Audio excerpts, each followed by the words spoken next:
Baina gure erronkak ere etorkizunera begira badaude.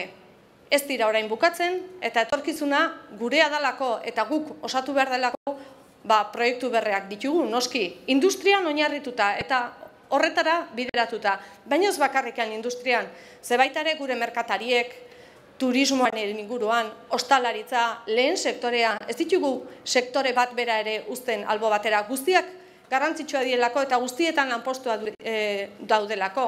Eta gure lehentasuna enplegua baldima da, guztiak dira garrantzitsu eta bakoitzak egiten du bere ekarpena. Horretan oinarrituta beraz, industriaren alde etorkizunera begira digitalizazioa dela, esango genuke modernizazioa, hori da gure helburua. Autokonplazentziarako ez dugu denborarikan, ez dugu minutu bat ere galduko, jarraituko dugu lanean, baino egiak kontatzen ere bai. Autokonplazienteak ez, baino datuak emanez eta egiak kontatzen bai. Ze hori ere esanin behar da.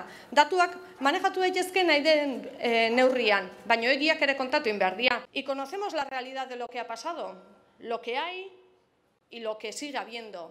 Porque hay algunos y algunas que aterrizan ahora en la política y como se incorporan ahora a las tareas políticas, a las tareas de lo público, creen que el mundo empieza ahora con ellos. Un cierto adanismo político, aparecen ellos y empieza el mundo. Aparecen ellos y además conocen la realidad.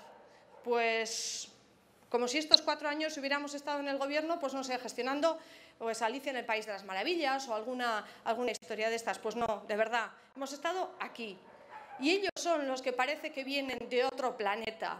Y les decimos bienvenidos a la Tierra, a este planeta, donde hay problemas de verdad, donde estamos gestionando lo de todos los días.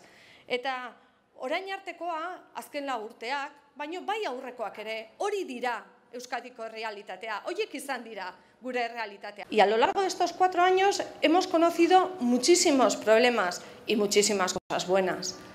Hemos estado con todo tipo de personas, con trabajadores, con empresarios, con directivos, con personas que tienen un comercio como algunos que vemos aquí, que tienen dificultades financieras, con personas que viven de la hostelería, con todo tipo de personas, agricultores. Conocemos la realidad porque la hemos pateado, porque la vivimos todos los días, la vivimos y la trabajamos. Por tanto, pues los que aterrizan ahora que se vayan enterando de lo que hay, porque de verdad hay muchas cosas.